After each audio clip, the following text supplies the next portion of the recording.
gade nan jem so we, met mon sou kem so we. Se ta kon di fek leve sou kom we, mda remon vin di mso fe. M senti tout so senti, pataje tout sa nan kèr. Ou bonjour tout monte l'esprit, m senti m apre kriz lè mwen. Man pou vin avem men pe mene ou, man vi posede ou men pe reme ou. Man vi bon kote ou lo palale ou la mble gen bime ou men mwit kwen koz mpe jene ou. M jene m'aksepte chak la ou vle touche m, konon pa pou mwen men pa repousse ou. M pa konen se nan fe avi nou, sa san konen.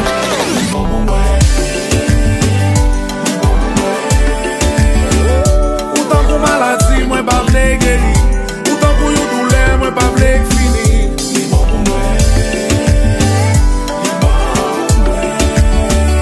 Ou tan pou yon histoire qui pa jamais écrit, relation ça ka détruit vim. Puisque m'pap jem ka kon futur avec, pa kwa aucun moun ta doit jem kon a fen. Madame m'a prele m'tale fok mwen kite ou, m'a previn jwe nou 2 ans après. Comme si ak le mò mwen me frôler, des fois m'vle ale mais sans elle m'pap jem voler. Fon pati pou l'pa fon tole, chaque lem vle vague mais m'ret la c'est un kou m'kole. Yen kole vre, men remo ap fon nou, e lor avel ki sap ka di pwiske mpa fon nou. M gen nek pa, an viv avel, an konklusyon nou chak pou moun kapten nou.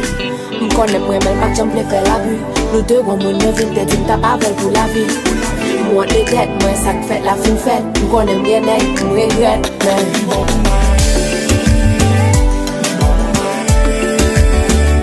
Ou tan pou maladi mwen pa vle geri, ou tan pou yon doule mwen pa vle fini.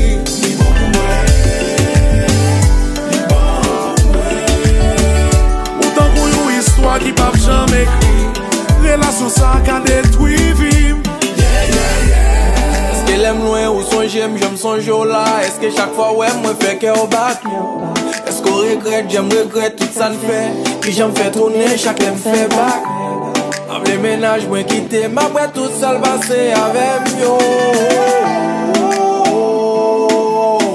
Wa di m'sa m'bral ve ave yo.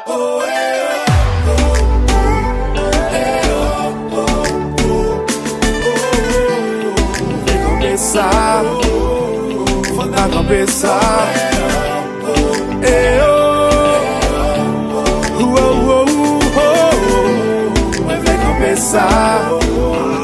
Faut ta camper ça.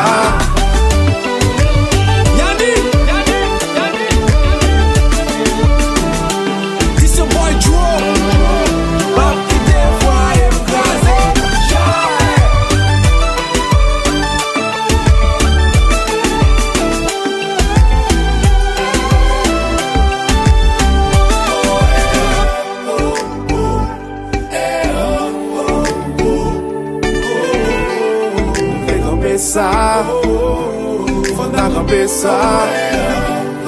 Eh oh, oh oh oh oh, on fait camper ça. Faut ta camper ça.